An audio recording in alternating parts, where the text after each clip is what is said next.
आज की कहानी है गुनाह। रूबी के आंसू थमने के नाम नहीं ले रहे थे।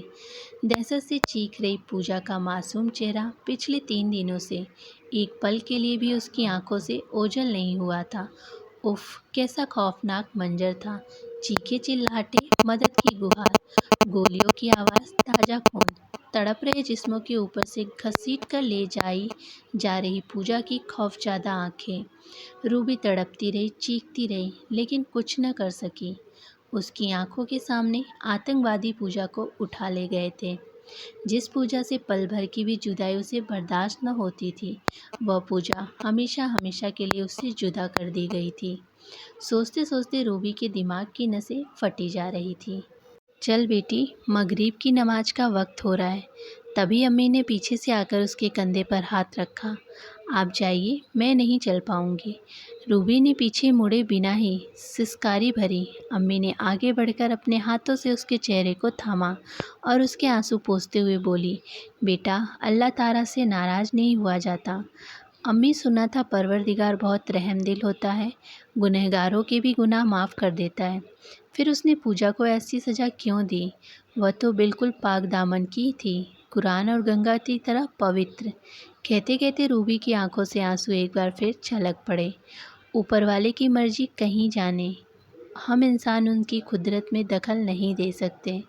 अम्मी ने हाथ ऊपर कर दुआ मांगी। इसका मतलब ऊपर वाले की मर्जी से पूजा का बलात्कार? न बेटा, ऐसा मत बोल। पूजा ने तो कुर्बानी दी थी और कुर्बानी कभी जाया नहीं जाती। अम्मी ने रूबी के होठों पर हाथ रख दिया। लेकिन उसका कसूर क्या था? महज इतना कि वह हिंदू थी। रूबी ने आंसू में डूबी बड़ी बड़ी पलकों को ऊपर उठाया।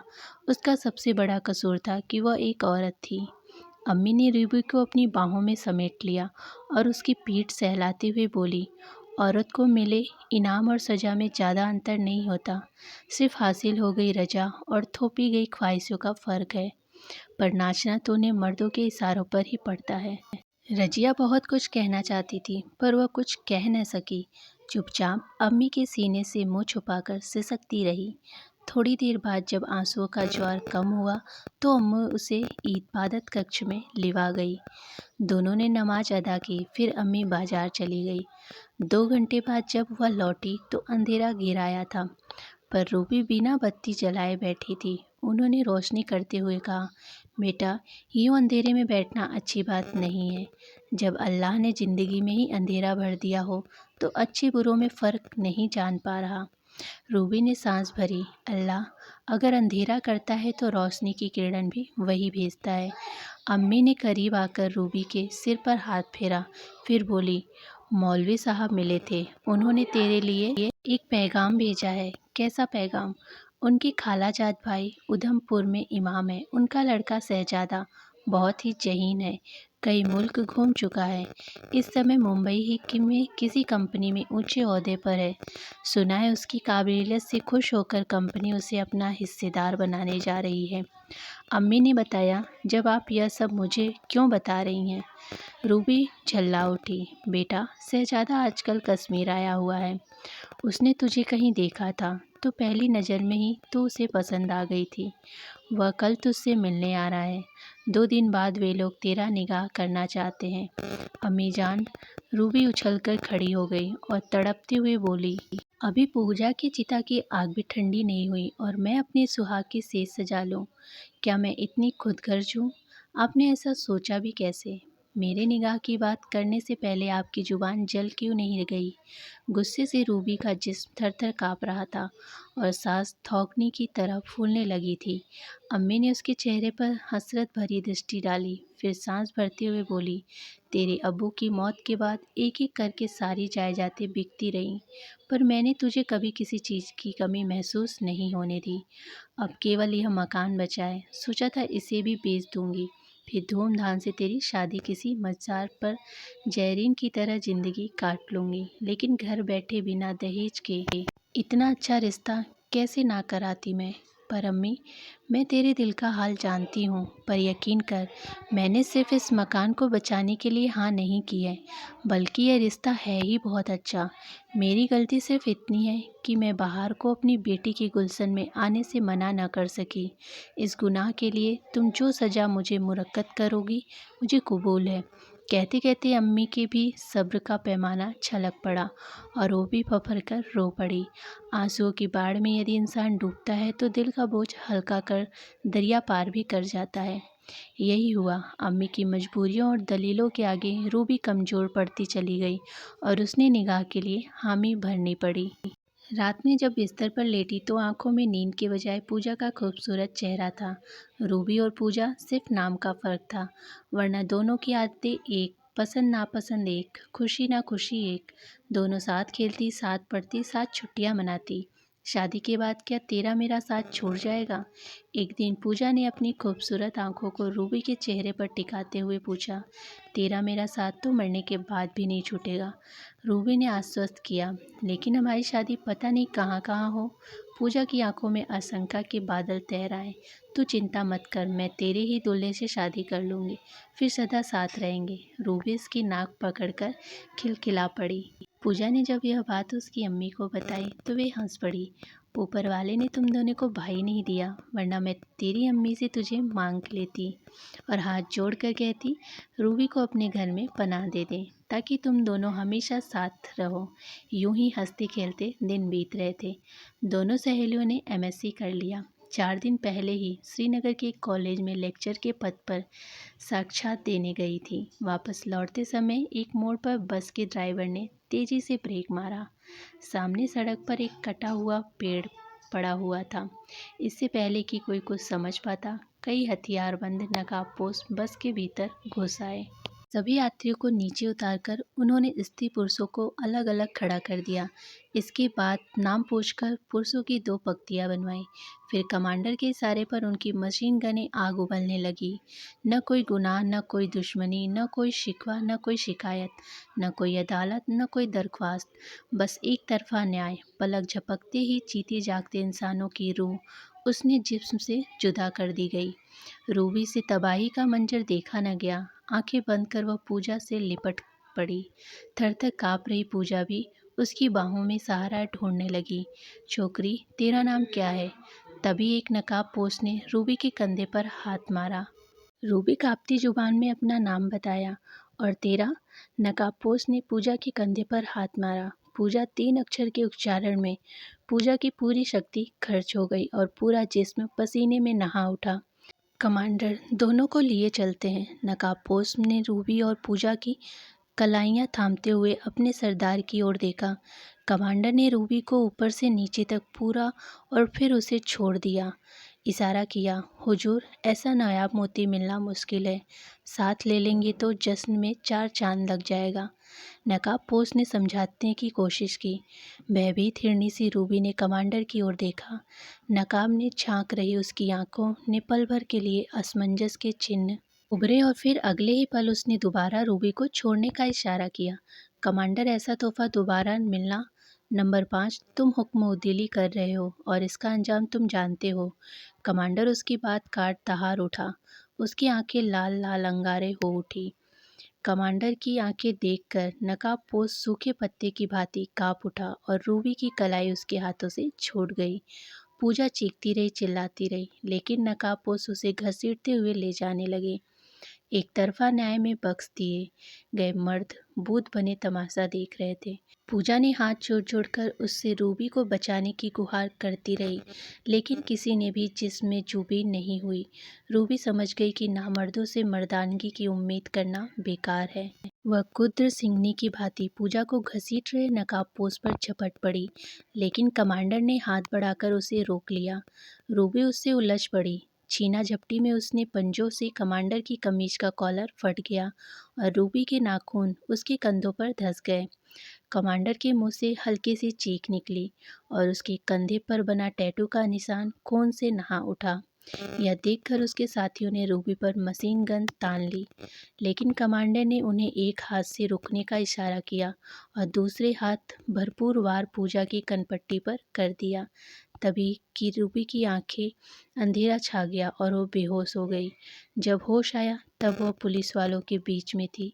पूजा को ढूंढने की बहुत कोशिश की गई लेकिन सफलता नहीं मिली। 2 महीने बाद उसकी छत बिछत लाश एक खेत में मिली थी। सोचते सोचते पूरी रात आंखों ही आंखों में कट गई। रूबी का दिल चार चार हो रहा था, पर अम्मी को दिए गए कॉल के आगे वह मजबूर थी। सुबह शहजादे जल्दी ही आने वाले थे, अतः न चाहते हुए भी उसे तैयार होना पड़ा। ठीक 10 बजे घर के बाहर एक कार रुकी। दलकत शेरवानी में सजे शहजादा किसी मल्टीनेशनल कंपनी के उच्चाधिकारी के बजाय किसी संतलर का शहजादा नजर आ रहे थे। ऊंचा कद, गोरा बदन और करीने से तराशी गई हल्की सी मूछें उनके व्यक्तित्व में 4 चांद लगा रही थी। मैं आपको अपनी ज़िंदगी मान चुका हूँ। क्या आप मुझे अपनी ज़िंदगी में दाखिल होने की इजाज़त देना पसंद करेंगी? मौका देख शहजाद ने धीमे से पूछा। रूबी ने शहजादा की ओर देखने की कोशिश की, पर भल रात से उसकी पलकें झुक गई। ऊंचा पद, स्याही खानदान, बेहतरीन तहजीब और कामदेव सा रूप, शहजादा बिना इजाज़त के उसकी ज़िंदगी में दाखिल होने लगे थे। इनकार का सवाल ही नहीं उठता था। बधाइयों के बीच मौलवी साहब ने अगले ही दिन निकाह का समय तय कर दिया। 24 घंटों के भीतर सुर्ख लाल जोड़े में सजी रूबी शहजादा की हो गई। हनीमून के लिए शहजादा ने दिल्ली का चुनाव कर रखा था। निकाह के बाद फ्लाइट पकड़कर वे 2 घंटे के भीतर दिल्ली आ गए। रूबी अपनी प्रिय सहेली पूजा को आतंकवादियों द्वारा मार दिए जाने के गम से निकल भी नहीं पाई थी कि उसका निकाह हो गया। दिल्ली एयरपोर्ट पर शहजादा के दोस्त स्वागत के लिए मौजूद थे। भाभी जान, सब कुछ इतनी जल्दी हो गया कि हम कोई तैयारी न कर सके। फ़िलहाल आप लोग अपना सामान दे दीजिए और खुद दिल्ली की सैर कर आइए। तब तक हम लोग आपके लिए इस्तकबाल के लिए किसी 5 सितारा होटल का स्विच तैयार करवा देते हैं। एक दोस्त ने रूबी को सूटकेस थाम अदब भरे स्वर में कहा। दूसरे दोस्त ने लग्जरी कार की चाबी शहजादा की ओर बढ़ा दी।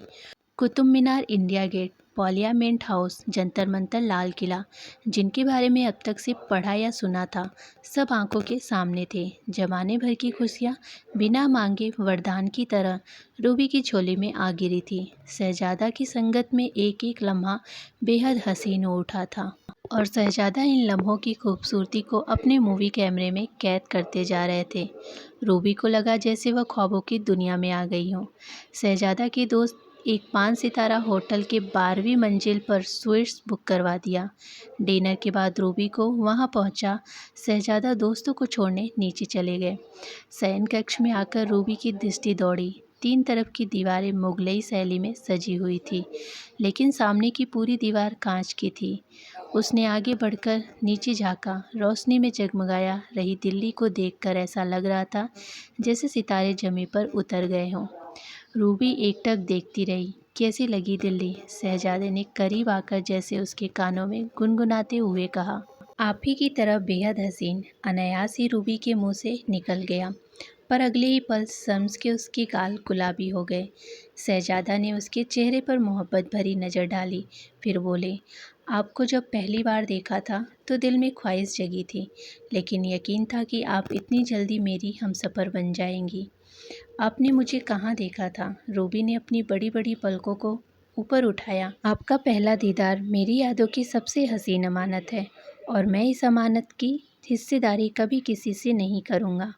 आप ही की तरह वह हमेशा हमेशा के लिए सिर्फ मेरी ही होकर रहेगी। शहजादा रूबी की पलकों को चूमते हुए मुस्कुराए। इस यादगार लम्हों का दीदार करने के लिए उसने अपनी आंखें खोली। शहजादा का चेहरा उसके बेइंतहा करीब था। उसने पहली बार उसकी खूबसूरत आंखों में झांका। वहाँ मोहब्बत का समंदर लहरा रहा था। रूबी को लगा कि इन आंखों को उसने पहले कभी देखा है, लेकिन वहाँ वह याद नहीं कर सकी। वैसे भी यह कुछ न याद करने का वक्त था और न ही मौका। असीम सुख और अटूट विश्वास के साथ रूबी शहजादा की बाहों का सहारा लेकर सो गई। रात के 2:30 बजे उसकी नींद खुली। वह पानी पीने उठी। पानी पीने के बाद उसने शहजादा पर नज़र डाली। नींद में उसने होठ मुस्कुरा रहे थे। ऐसा लग रहा था जैसे कोई असीम ख्वाब देख रहे हों। मुस्कुराती रूबी शहजादा के होठों को चूमने के लिए जैसे ही नीचे झुकी, लेकिन उसके खुले हुए कंधों पर नज़र पड़ते ही धक सी रह गई। वैसा ही टैटू का निशान बना हुआ था जैसा उसने कमांडर के कंधों पर देखा था। या अल्लाह, क्या इसलिए उसे शहजादा आंखें जानी पहचानी लग रही थी? रूबी के होठ कांप उठे।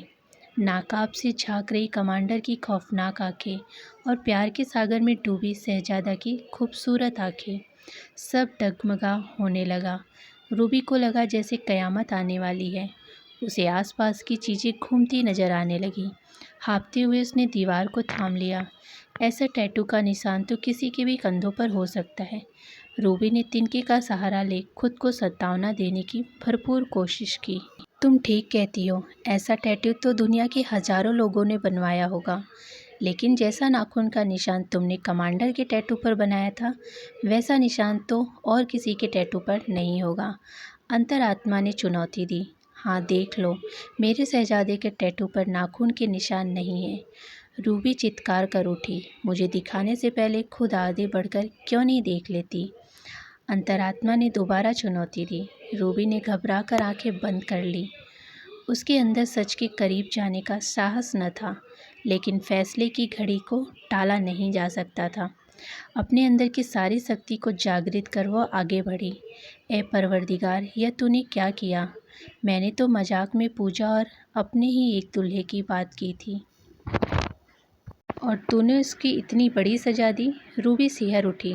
उसकी आंखों के सामने शहजादे के टैटू पर बना नाखून का निशान किसी अंगारे की भांति दहक रहा था। एक पल में रूबी की दुनिया बदल गई थी। जैसे जन्नत का ख्वाब देख रही थी, आंखों में दोजख की गर्म सलाखें दाग दी गई। उसके ख्वाब, उसकी मोहब्बत, उसकी असमत और उसकी ज़िंदगी तक को अजगर ने ले लिया था और उसे पता भी नहीं चला। लुटेरे को सहताज मानकर उसने अपना सर्वस्व सौंप दिया। गंदे नाले को दरिया की भांति स्वयं को समाहित कर वह साथ बहती रही। अब वह खुद को नष्ट कर देगी। अजीब से जिलजिले एहसास और घिनौनेपन ने रूबी के अंतर मन को षड्यंत्र से भर दिया था। उसे अपनी वजूद से भी घिन आने लगी थी। इस नापाक शरीर को साथ लेकर वो नहीं जी सकती। वह इसे खत्म कर देगी। फैसला कर रूबी सधे कदमों से कांच की दीवार की ओर बढ़ी। नीचे कूदने से पहले उसने पलटकर शहजादा को एक घृणा भरी नज़र डाली। वह बिल्कुल बेफिक्र सा सो रहा था। किसी की ज़िंदगी उसने छीन ली है, इस बात का उसे जरा भी एहसास न था। किसी की ज़िंदगी नहीं, कितनों की ज़िंदगी। ज़िंदगी रूबी, पूजा, बस के बेगुनाह यात्रियों की ज़िंदगी। न जाने कितने। रूबी की इस सोच को झटका लगा। वह तो अपनी ज़िंदगी दे देगी, पर यह दरिंदा जाने कितने बेगुनाहों की ज़िंदगी लूटता रहेगा। ज़िंदगी ही क्यों, यह तो देश की अस्मिता और पवित्रता को भी लूट रहा है। इसकी न जाने कैसी कैसी खौफनाक योजनाएं हों। पता नहीं यह और कौन कौन सी तबाही मचाने का योजना बना रहा हो। इन सब को जाने बिना अपनी ज़िंदगी को गंवाना बुज़दिल होगी। रूबी की आंखों में दृढ़ता के चिन्ह उभर आए। उसने कमरे में नज़र दौड़ाई। एक कोने में शहजादा का सूटकेस रखा हुआ था। उसे आहिस्ता से उससे खोला। भीतर कपड़ों के बीच एक नया लैपटॉप रखा हुआ था। कुछ सोचकर उसने लैपटॉप बाहर निकाला। उसकी सधी हुई उंगलियां लैपटॉप के कीबोर्ड पर चलने लगीं। एक एक करके स्क्रीन पर फाइलें खुलने लगीं। कहीं कुछ खास नहीं मिला। सभी फाइलों में साधारण सूचनाएं भरी हुई थी। कुछ तो होगा। खूंखार आतंकवादी हनीमून पर भी लैपटॉप लेकर आया है। ऐसा बेतलब तो नहीं हो सकता है। या अल्लाह, रसूल अल्लाह, मदद कर। रूबी के परवरदिगार का नाम लेकर अगली फाइल पर क्लिक किया। अगले ही पल स्क्रीन पर दिल्ली का नक्शा उभर आया। इसी के साथ सामने आने लगी वे सूचनाएं जिन्हें देखकर रूबी का कलेजा मुंह को आ गया। आतंकवादियों की कल दिल्ली के सभी प्रमुख जगहों पर एक साथ विस्फोट करने की योजना थी। इसीलिए आज शहजादा लाल किला, जंतर मंतर, कुतुब मीनार और इंडिया गेट पर फोटोग्राफी कर रहा था और वह किसी दीवानी की तरह उसका साथ दे रही थी। रूबी का खून खौलने लगा। ऐसा लग रहा था जैसे दिमाग की नसें फट जाएंगी। जी तो चाह रहा था कि इस दरिंदे का गला यहीं घोंट दूं, लेकिन चंद घंटों बाद जो तबाही मचने वाली थी, पहले उसे रोकना बहुत ज़रूरी था। उसने अपने अंदर धधक रहे दवा नल को काबू में किया और एक बार फिर कीबोर्ड पर उंगलियां दौड़ाने लगी। जरूरी संदेश टाइप करने के बाद उसने वह फाइल गृह मंत्रालय, रक्षा मंत्रालय, police headquarter, army headquarter, CBI को मेल कर दी। कहीं तो कोई तो पढ़ेगा इसे। इस उम्मीद के साथ वह इंटरनेट पर जितनी भी सुरक्षा एजेंसियों के पते खोज सकी उन सबको ईमेल कर दिया। चंद मिनटों में ही उसका पूरा शरीर पसीने में नहा उठा। उधर विजय के उन्माद और तृप्ति के सागर में डूबा हुआ शहजाद अभी भी गहरी नींद में सो रहा था। रूबी ने अपना मोबाइल निकाला और बाथरूम में घुसकर अम्मी को नंबर मिलाया। रूबी के दिलो दिमाग में तूफान सा छा गया था। उसके शोर के आगे उसे कुछ भी सुनाई नहीं पड़ रहा था। उसकी जैसी सोचने समझने की शक्ति ही खत्म हो गई थी। रूबी मेरी बच्ची, तुझे कुरान पाक की कसम सच सच बता, तू किस हाल में है? अम्मी मोबाइल पर चीखे जा रही थी। कुरान पाक का नाम सुन रूबी को जैसे होश आ गया। वह मोबाइल को अपने करीब लाते हुए बुरी तरह फफक पड़ी। अम्मी, मैं दुनिया की सबसे नापाक औरत हूँ। मैंने अपने शौहर का कत्ल कर दिया। अब तो मुझे दोहज में भी जगह नहीं मिलेगी। ना बेटी, ना, तूने कोई कत्ल नहीं किया। तूने तो एक गुनाहगार को उसकी गुनाहों की सज़ा दी है। अल्लाह ताला तुझे दुनिया की सारी नियामतें बख्शेगा। तेरी जैसी बहादुर बेटी की माँ होने पर आज मुझे फ़क्र हो रहा है। अम्मी की आवाज़ में बुलंदी सामने आने लगी थी। वे जानती थी कि इस समय रूबी को हौसले की ज़रूरत है। तुम सच कह रही हो अम्मी। रूबी की आवाज़ काँप उठी। हाँ मेरी बच्ची। अम्मी ने हामी भरी, फिर शांति स्वर में बोली, लेकिन अभी तेरा काम अधूरा है। तुझे अभी शहजादा के साथियों को पकड़वाना है। कमरे से निकल और पुलिस को पूरे वाक़ये की खबर, ताकि मुल्क को बचाया जा सके। इतना कहकर अम्मी पल भर के लिए रुकी, फिर बोली, तेरे कंधों पर अभी बहुत बड़ी जिम्मेदारी है और तुझे यकीन है कि मेरी बच्ची इस जिम्मेदारी को ज़रूर पूरा करेगी। हाँ अम्मी, मैं यह जिम्मेदारी ज़रूर पूरा करूँगी। रूबी ने हाँ भी भरी। आमीन। अम्मी ने दुआ मांगी। आमीन। रूबी ने आंसू पोंछे और सधे कदमों से दरवाजे की ओर बढ़ने लगी। अब उसके चेहरे पर सुकून था और आंखों में अनजाना सा आत्मविश्वास। तो फ्रेंड्स, कैसी लगी कहानी कमेंट बॉक्स में कमेंट करके ज़रूर बताइएगा। कहानी पसंद आई हो तो वीडियो को लाइक शेयर एंड चैनल को सब्सक्राइब जरूर कीजिएगा। धन्यवाद।